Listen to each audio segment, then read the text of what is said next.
Hi everybody, this is Joseph Sharon and I'm back again with another book review.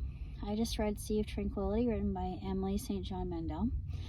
And this is a mind bender, but in the best of ways. It really makes you pause and think and contemplate and piece together just every little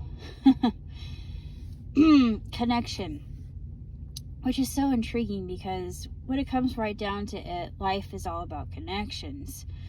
And I was thinking about that myself today, and just how one thing can actually be a springboard for something else. And then you wonder, was that fate or was it predetermined? And of course, that begs the question in this book as well.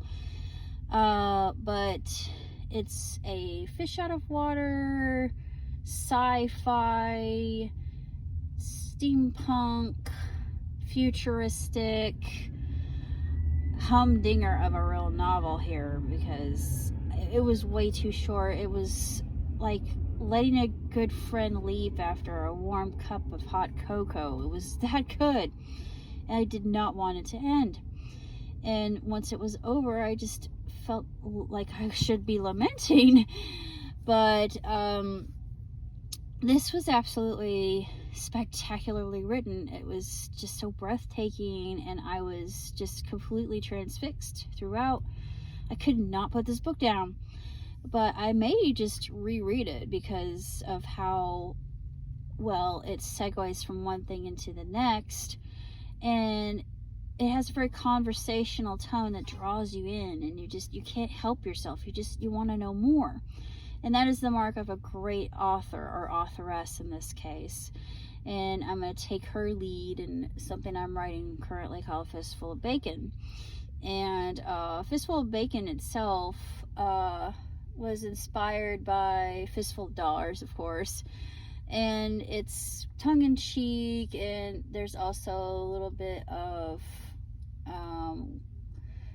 climate change in it, which is actually, it's more global warming than climate change, because I honestly don't think we have anything to do with it. I think that the planet goes through ups and downs in its cycle, like everything else in the universe. It just makes sense. I just don't think humans are so infinitesimal. We think that we can control everything. We don't. But yeah, I just believe that climate itself is changing over millennia versus human beings actually affecting it in any way, shape, or form.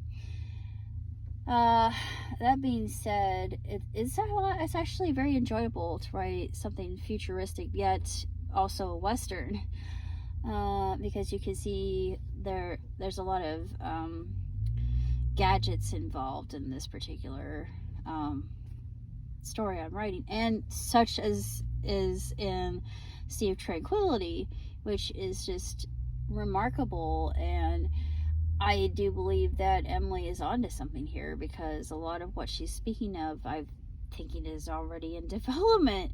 And I've seen a lot of Black Mirror episodes that will reflect that, pardon pun.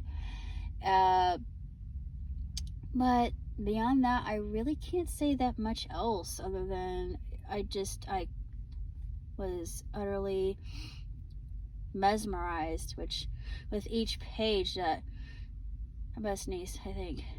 No, I'm not. Am I gonna sneeze? Kind of feels like I am. I don't know. Hold on.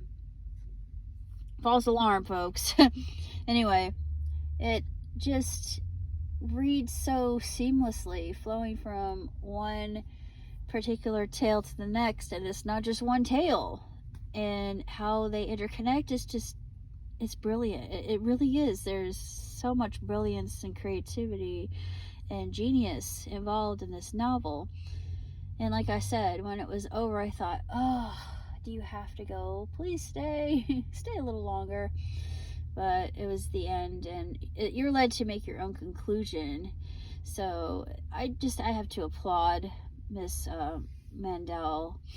But that's basically all I have to say. If you haven't read it, then do, if you want to have your mind kind of challenged like I did with Cloud Atlas. And Cloud Atlas is one of my favorite books of all time. That, Hopscotch, and Crossroads. Because Crossroads is written in such a way that you can read it 3 different times and it's different every time you read it, but it's just absolutely tremendous. It is a real rollicking, twisting, turning, very just absolutely fantastic journey that you cannot put down.